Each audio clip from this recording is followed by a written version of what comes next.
El neoclasicismo surgió en Europa alrededor de 1750, durando hasta mediados del siglo XIX. Se trata de un movimiento de oposición a las exageraciones y complejidades del barroco. Obtiene inspiración de las obras de la época clásica. Las composiciones neoclásicas buscaban simplicidad por medio de formas definidas, tonalidades, melodías más simples. Sin embargo, incluía cromatismos, acordes, disonantes, polirrítmicos, etc. En un principio, el arte neoclásico fue considerado como una imposición estatal, mas a medida que corrió el tiempo, coincidente con el momento de ilustración, de modernidad y de independencia nacional, el neoclásico vino a ser popular y ampliamente aceptado, porque era señal de los nuevos tiempos, por ser antitradicionalistas y de carácter internacional filosófico moderno. La pintura da prioridad a los valores de la línea en su contorno nítido que ofrece claridad. El color está al servicio de la línea, siendo en su mayoría convencional o incluso dejando sin colorear o en reducidos de grisalla. Las composiciones eran concebidas de forma geométrica, equilibrada y estática. Su principal fuente debía ser la naturaleza, pero esta al ser imperfecta debía escogerse lo mejor de ella sin dar entrada a la fealdad e imperfección. Los personajes debían tener musculatura perfecta y canónica. Los escenarios deberían crear el pasado clásico de una forma veraz. El modelo en el que se encuentran los requisitos de la pintura lo constituyen la antigüedad greco-romana, virtudes cívicas, el acto sentido moral y la austeridad de la Roma republicana lo conforman. Las doctrinas de Winckelmann y Mengs hallaron eco en David, quien es el verdadero promotor del neoclasicismo en Francia, pero la vuelta al neoclasicismo de la pintura ofrecía el inconveniente de la falta de modelos greco-romanos. Por eso se inspira en los relieves, de los cuales toma la simetría, la falta de profundidad y la ordenación de las figuras en filas paralelas. En 1785 pinta en Roma el juramento de los Horacios.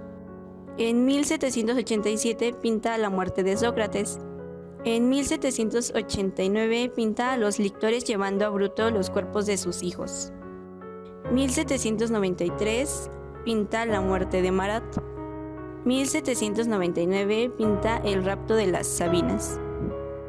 1800 pinta el retrato de Madame Recamier. 1801 pinta a Napoleón cruzando los Alpes. La escultura neoclásica surge como reacción al barroco. Al contrario de este, tiende a la contención de volúmenes, claridad y pureza de los contornos. Se retoman el equilibrio y la simetría en obras de mármol blanco, integrando temas de la antigüedad clásica. Toma como ejemplo obras grecorromanas, interesándose en la belleza ideal y actitudes reposadas. Se esculpen cuerpos desnudos, alejados del erotismo, retratos ecuestres, relieves unidos a monumentos conmemorativos, como el monumento a 3 guerras. Uno de los escultores fundamentales del neoclásico fue Antonio Canova. Su fuerte está en la ejecución, pero también en la gracia de la concepción. La calidad que transmite a sus estatuas se fundamenta en un lustroso acabado final. Las 3 gracias es una de sus obras. En esta, se esmera en que las jóvenes difundan esplendor, alegría y prosperidad al mundo humano y natural. Sin embargo, se le escapa la íntima sensibilidad femenina. Solo conoce la belleza externa, de ahí que sus mármoles sean tan fríos. Por otro lado, Bertel Thorvaldsen se interesa sobre todo en la estatuaria griega.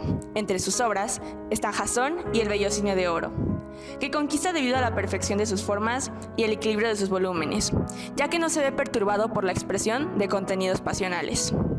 Otras de sus obras son Ganímedes y el Águila de Júpiter y el Copérnico. La arquitectura fue fundamentada en los ideales clásicos y las construcciones del Renacimiento. Sigue la línea de los templos al estilo grecorromano, representa simetría, elegancia y sobriedad. Desaparecen lentamente las fachadas llamativas por estilos limpios, fríos y moderados en su ornamentación.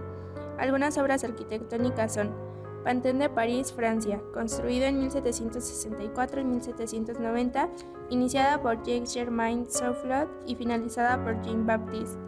Puerta de Brandenburgo en Berlín, por Karl Gotthard en 1789-1791. Strawberry Hill, en Londres, Inglaterra, por Horace Walpole en 1753 a 1756. Algunas obras arquitectónicas neoclásicas mexicanas son Palacio de Minería, obra de Manuel Tolsa, 1797-1812. Es el monumento más significativo de la época, construido en la Ciudad de México. Cabe mencionar que es la más importante en Latinoamérica. Hospicio de Cabañas, fue construido en 1810 por Manuel Tolsa. Ángel de la Independencia, 1910, por Antonio Rivas Mercado. Uno de los arquitectos más destacados fue Francisco Eduardo Tres Guerras, conocido como el Miguel Ángel mexicano. Nació el 13 de octubre de 1759 en la ciudad de Celaya, Guanajuato. Fue un versátil artista, se dedicó a la pintura, el dibujo, el grabado, la escultura, la arquitectura. Sus mejores obras fueron Querétaro, Fuente de Neptuno, 1797, Celaya, reconstrucción de la Iglesia del Carmen, 1802 a 1807, y la Columna de la Independencia, primer monumento para conmemorarla.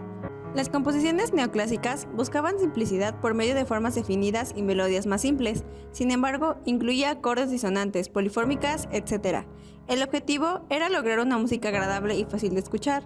Retornó a los grupos instrumentales pequeños de cámara en lugar de las grandes orquestas. La línea melódica instrumental incluía intervalos amplios y registros extensos, así como ritmos irregulares y texturas transparentes. Algunos de los compositores de la música neoclásica son Mozart, uno de los compositores más célebres de la historia de la música occidental. Su producción incluye sinfonías y conciertos, música para piano y de cámara. Una obra que podemos rescatar de Mozart es Marcha Turca, una sonata para piano compuesta en 1783. Beethoven, un personaje fundamental en la historia de la música occidental, ya que sus obras no han dejado de sonar en las salas de concierto desde que fueron compuestas. Una obra de Beethoven es La Quinta Sinfonía. Esta pieza es una de las composiciones más populares e interpretadas en la música clásica, compuesta entre 1804 y 1808. Joseph Haydn fue considerado el mayor compositor de su tiempo. Compuso sinfonías, cuartetos de cuerda y conciertos. Una obra que rescatamos de Haydn es la Sinfonía 45, compuesta en 1772. En la literatura neoclásica hay un rescate de los valores y estéticas grecolatinas. Surgió como una respuesta en contra del estilo barroco. Existe un enfoque más hacia lo social, dejando en claro que el hombre no es el centro de los acontecimientos.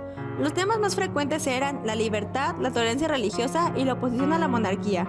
Predominaba un fuerte rechazo hacia lo imaginativo y lo fantástico. La moderación y la razón eran los elementos esenciales de la literatura neoclásica. Se insiste en que las obras debían tener una intención didáctica. Un género que alcanzó especial cultivo en esta época es el poema heroico cómico, parodia de la epopeya, que fue en su forma más caracterizada y perfecta creación de Alejandro Tassoni.